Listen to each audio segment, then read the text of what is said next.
Hey,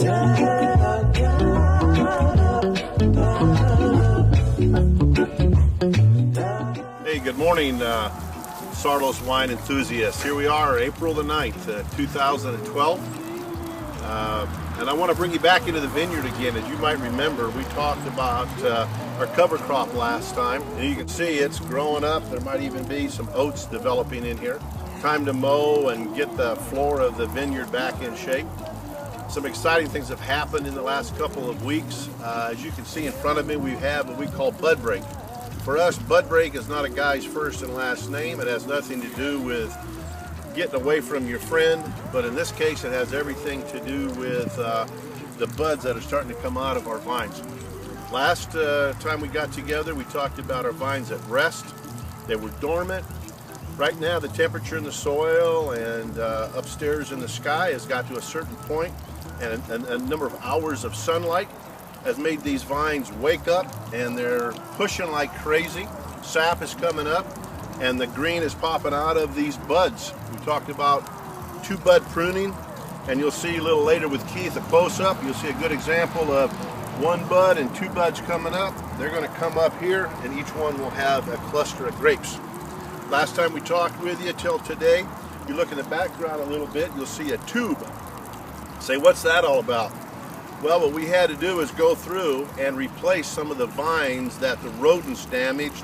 Maybe we planted it poorly. Maybe there was a rock, something in the soil that made that plant die. And as you can see, we now have it fresh, like a bare root rose is how we planted it. It's in that tube to be protected from the rodents, rabbits, and also protected from the sun. They're coddling it in there to make certain it grows. You see that black spaghetti line, so we're dosing the water right on top of that plant. The last 3 nights has been kind of a difficult time for us because when these buds come up, they're about 95% water, and it's freezing here in the San Ynez Valley. The last 3 nights we had to get up and turn on the overhead irrigation, and Keith will show you in the background some of the sprinklers that are now turned off. What we wind up doing to protect this and protect our crop for next year is we put 40 to 45 degree water in the air, and that takes that 32 degree air and pushes it downstream, downhill, seek the lowest level. When we do that, we protect this so it doesn't freeze. If this would freeze, it would droop down and we'd have to get a secondary shoot, which would be 2 or 3 weeks later. Sometimes it gets so cold that this will cocoon in ice, and it'll actually be warmer inside of that ice cocoon that'll be on the outside. Cross your fingers, we've done really good so far. We've got rain coming up in the forecast. We've got clouds that'll be coming in, so as farmers we know that that heat will stay right here in the on the ground, and it'll be warmer. This Friday it's supposed to get down to the mid-20s, so we're filling the reservoir right now with well water to make certain that we have enough water in our reservoir to do overhead.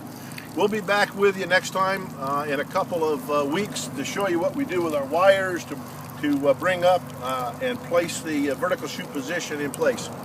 One last thought, get your order in for Saarloos wine. You got holidays coming up, birthdays, anniversaries, time to celebrate.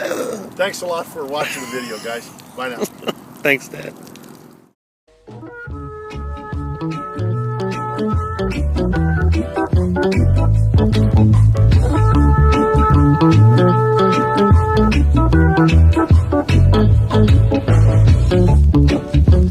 Yeah.